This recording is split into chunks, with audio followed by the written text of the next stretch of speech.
of writing the Amish Project was definitely the crime itself when the shooting happened in the Amish schoolhouse. This was October 2006.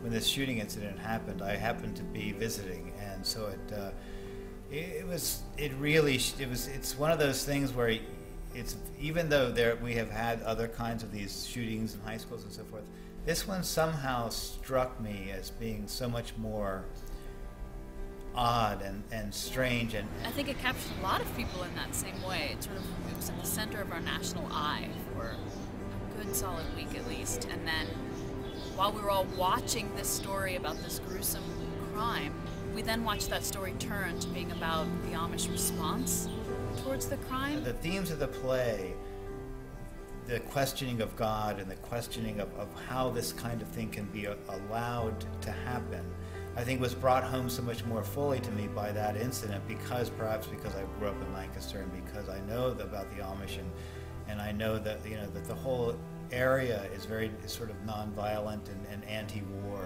And that was so unprecedented, I think, nationally for us. This idea of responding with forgiveness and peace as opposed to punishment or violence.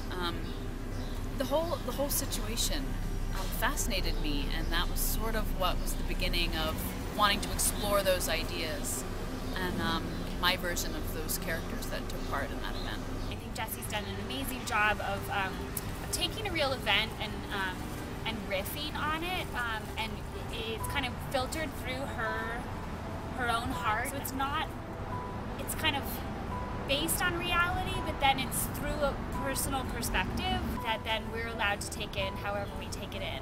So I think some of my favorite moments to perform are some of the silent moments. Because it's such an intimate piece, the moments where there's no speaking, where we're just watching the gunman move, or we're watching an Amish girl watch us. I find those moments totally rich and fulfilling and thrilling, and I feel like I'm let in on just secrets of the art form in those moments. I think Jess is a very strong, wonderful actor, and she could pull these roles off in a sort of very, very magical way.